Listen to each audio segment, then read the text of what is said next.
Hi అండి అందరికీ. నేను మీ Anusha Krishna. Welcome back to our channel. ఈరోజు స్టోరీ వచ్చేసి డియర్ సీక్రెట్ వైఫ్ పార్ట్ 29.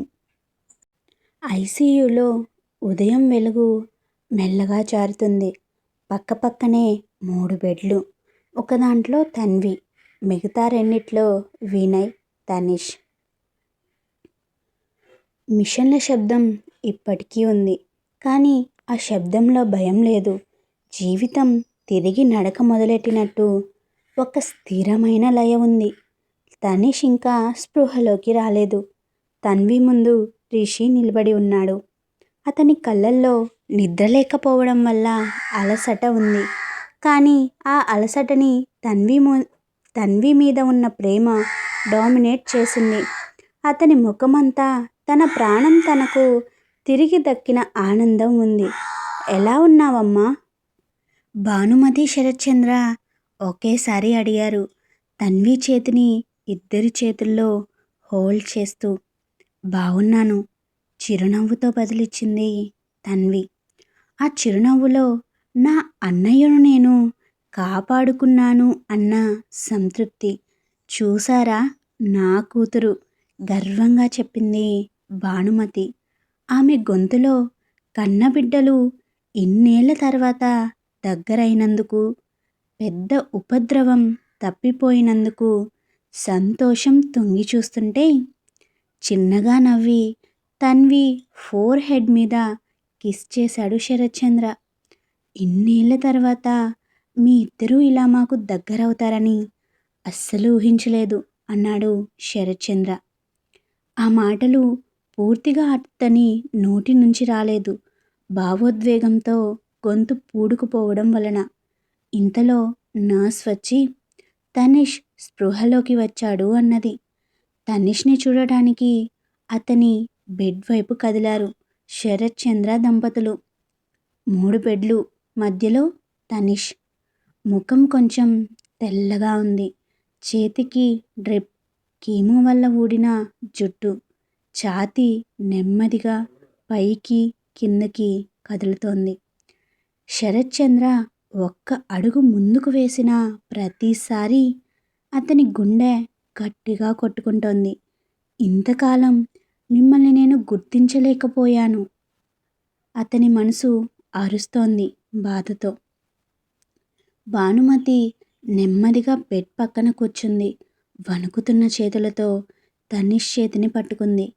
ఆ స్పర్శ తనిష్ శరీరంలో ఎక్కడో దూరంగా ఉన్న చైతన్యాన్ని కదిలించినట్టు అతని వేళ్ళు కదిలాయి. శరత్చంద్ర ముందుకు వచ్చి మోకాళ్ళపై కూర్చుని తనిష్ ముఖం చూస్తూ నాన్న అని మృదువుగా పిలిచాడు. ఆ క్షణమే తనిష్ నెమ్మదిగా కళ్ళను తెరిచాడు. మొదట వెలుగు, ఆ తర్వాత ముఖాలు. పూర్తిగా ఎవరో తెలియని ముఖాలు అతని ముందు నిల్చుని ఉంటే అయోమయంగా చూస్తున్నాడు తనిష్. భానుమతి కన్నీళ్లతో నవ్వుతూ, బంగారం, నేను నీ అమ్మని అంది. ఆ మాటతో తనిష్ గుండె ఒక్కసారిగా ఆగినట్టయింది. అమ్మా, నాన్న. అతని కళ్ళు శరత్చంద్ర వైపు తిరిగాయి. నువ్వు అనాథవు కాదు నాన్న. నీకు అమ్మ ఉంది, నాన్న ఉన్నాడు. శరత్చంద్ర గొంతు బరువెక్కుతుండగా చెప్పాడు. తనిష్ కళ్ళల్లో కన్నీళ్ల తడి. అతని పెదవులు వణికాయి.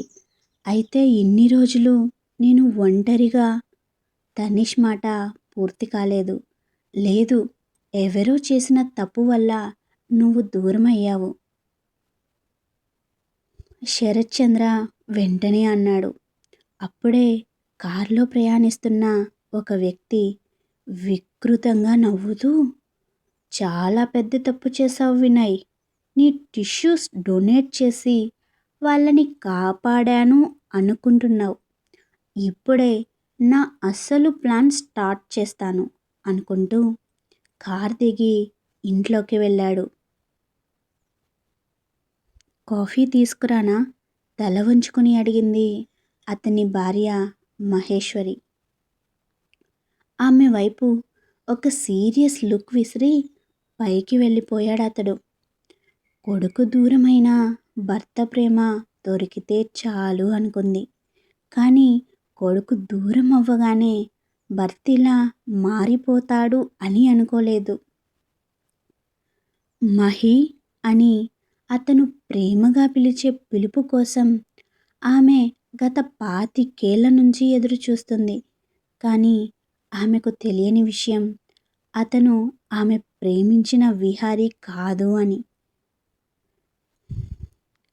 కానీ మా గుండెల్లో ఎవరో చేసిన తప్పుకి నేను చెల్లి ఇన్ని రోజులు అనాథలం అయ్యామా? తనీష్ కళ్ళు వర్షించాయి. భానుమతి కన్నీళ్లు తుడుచుకుంటూ, నువ్వు ఇప్పటి వరకు చెల్లిలా చూసుకున్న అమ్మాయి ఆమె నీ నిజమైన చెల్లి నాన్న అంది. తెలుసుమా, డాక్టర్స్ చెప్పారు. అతని గొంతులో ఆనందం ధ్వనించింది. ఇక మీరు ఎప్పటికీ నాతోనే ఉంటారు కదా? నాకొక కుటుంబం, అమ్మ, చెల్లి, నాన్న, నేను. తనీష్ లోపల దాచుకున్న ఒంటరితనం ఒక్కసారిగా కరిగిపోతుండగా అడిగాడు. శరత్చంద్ర తనీష్ తలపై చేయి పెట్టి, ఎప్పటికీ మేము నీతోనే ఉంటాం. నీకు చెల్లే కాదు, అన్నయ్య కూడా ఉన్నాడు. అతనే వినయ్. వాళ్ళిద్దరే నీకు టిష్యూ డొనేట్ చేసి నీ ప్రాణాల్ని సేవ్ చేశారు అన్నాడు శరత్చంద్ర. మనసులోనే వినయ్కి తన్వికి థ్యాంక్స్ చెప్పుకున్నాడు తనీష్. తనీష్ కళ్ళు మూసుకొని మొదటిసారి ప్రశాంతంగా ఊపిరి తీసుకున్నాడు. ఎందుకంటే ఇప్పటి వరకు జీవించింది జీవితం కాదు, ఇప్పుడే అసలు జీవితం మొదలైంది. తన కుటుంబంతో కలిసి ఉండబోయే క్షణాలను తలుచుకోగానే అతని మొహంలో సన్నని నవ్వు వచ్చి చేరింది. కానీ అతి తొందరలోనే ఓ ప్రళయం ఆ కుటుంబాన్ని మింగేయడానికి రాబోతుంది అని ఊహించలేదు తనీష్. తనీష్ మళ్ళీ నిద్రలోకి జారుకున్నాడు. డాక్టర్ రెస్ట్ అవసరం అని చెప్పడంతో అందరూ నెమ్మదిగా వెనక్కి అడుగులు వేశారు. మాటలు లేక ఐసీయూ మళ్ళీ నిశ్శబ్దమైంది. భానుమతి ఒక్కసారి తిరిగి చూసింది. అలా చూడగానే ఓ సంతృప్తి ఆమెలో. బెడ్ మీద నిద్రిస్తున్న తనీష్, పక్క బెడ్పై రెస్ట్ తీసుకుంటున్న వినయ్, తన పక్కన కూర్చుని రిషి చేతిని వదలకుండా పట్టుకుని ఉన్న తన్వి. ఆ దృశ్యం ఆమె గుండెల్లో ఎప్పటి నుంచో ఉన్న ఖాళీని నెమ్మదిగా నింపుతున్నట్టు అనిపించింది. రిషి కారిడార్లో నిలబడి ఉంటే robin, Vinay, Tanvi discharge files తీసుకుని రిసెప్షన్లో బిల్ సెటిల్ చేస్తున్నాడు. తన్విని, వినయ్ని 3 డేస్కి డిశ్చార్జ్ చేశారు. కానీ ఇంకో వీక్ తనీష్ని అబ్జర్వేషన్లో పెట్టారు. వినయ్ తన్విని డిశ్చార్జ్ చేసిన రోజే తనీష్ని రూమ్కి షిఫ్ట్ చేశారు. రిషి తన్వి వైపు చూస్తూ, ఇన్నేళ్లలో నేను చూసిన బలమైన అమ్మాయివి నువ్వే అన్నాడు మెల్లగా. తన్వి ఏమీ మాట్లాడకుండా కేవలం అతని వైపు చూసి చిన్నగా నవ్వి లంచ్ ప్లేట్లో వడ్డించి అతని ముందు పెట్టింది. ఆ నవ్వులో ప్రేమ గెలుపు ఉంది. అందరూ కలిసి కబుర్లు చెప్పుకుంటూ తనీష్ని షిఫ్ట్ చేసిన రూమ్లో లంచ్ చేస్తున్నారు. నవ్వులు ప్రశాంతంగా పూస్తున్నాయి ఆ రూమ్లో. అప్పుడే వినయ్ ఫోన్ వైపు చూశాడు. ఒక మిస్డ్ కాల్. నెంబర్ సేవ్ చేయలేదు. మళ్ళీ అదే నెంబర్ నుంచి కాల్. ఈసారి ఎత్తాడు. హలో. అవతలి వైపు నుంచి చల్లని నవ్వు. చాలా మంచి పని చేశావు వినయ్, హీరో అయిపోయావు. ఆ స్వరం వినగానే వినయ్కి కడుపులో ఏదో కదిలినట్టు అనిపించింది. సంతోషంగా ఉన్న ముఖం కోపంతో ఎర్రబడింది. ఆ గొంతు ఎవరిదో వినయ్కి బాగా తెలుసు. కానీ నువ్వెవరు అని గట్టిగా అడిగాడు. అటు నుంచి ఏ సమాధానం లేదు. కాల్ కట్ అయింది. వినయ్ చేతిలో ఫోన్ కంపించింది. ఆ స్వరం, ఆ నవ్వు అతనికి పరిచయమే, కానీ గుర్తుకు రాకుండా చేసేంత చీకటి ఉంది ఆ జ్ఞాపకంలో. ఇదంతా ఏమీ తెలియని తన్వి తనిష్ పక్కన కూర్చొని, ఇప్పటి నుంచి నువ్వు ఒంటరివి కాదన్నయ్యా అని మనసులోనే అనుకుంది. అదే సమయంలో ఇంట్లో మహేశ్వరి ఒంటరిగా కూర్చుంది. గోడపై ఉన్న పాత ఫోటోని చూస్తోంది. విహారీ ప్రేమగా నవ్వుతూ ఆమె పక్కన నిలబడి ఉన్నాడు. ఆమె బేబీ బంతో ఉంది. నువ్వు ఇదేనా విహారీ?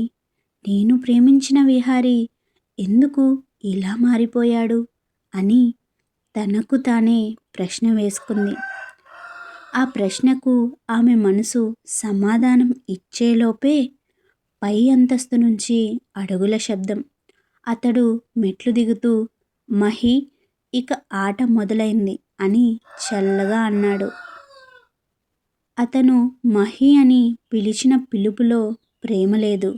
అది ఆమెకు అర్థమయ్యి నిర్లిప్తంగా పెదవి విరిచింది. ఆ పెదవి విరుపులో కంటి నుండి ధారగా కారుతున్న కన్నీళ్లు కూడా చేరిపోయాయి.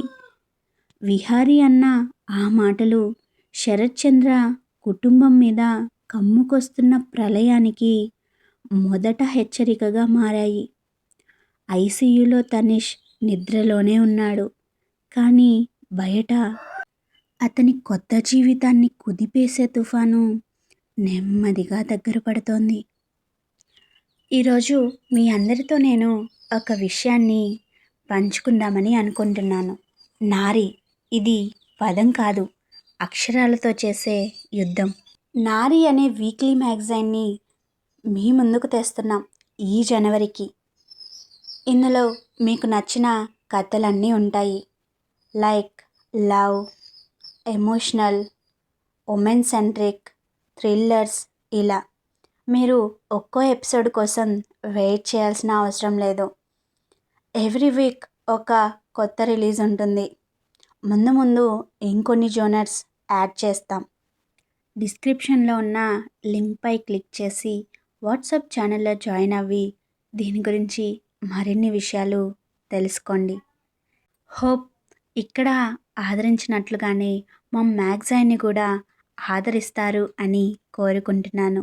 ముగ్గురు మహిళలు కలిసి మా రాతలు పిచ్చి గీతలు కాదు, అందరినీ ఆలోచింపజేసే రచనలు అని తెలియజేయడానికి మొదలు పెడుతున్నదే నారి. హోప్ అందరూ మమ్మల్ని సపోర్ట్ చేస్తారని అనుకుంటున్నాను. చిన్న చిన్నగా మొదలుపెట్టాం, సక్సెస్ చేస్తారు కదూ. మీ రెస్పాన్స్ కోసం ఎదురు చూస్తూ ఇట్లు మీ అనూష కృష్ణ, కరుణ సుబ్రహ్మణ్యం, మైరా ఉత్కర్ష.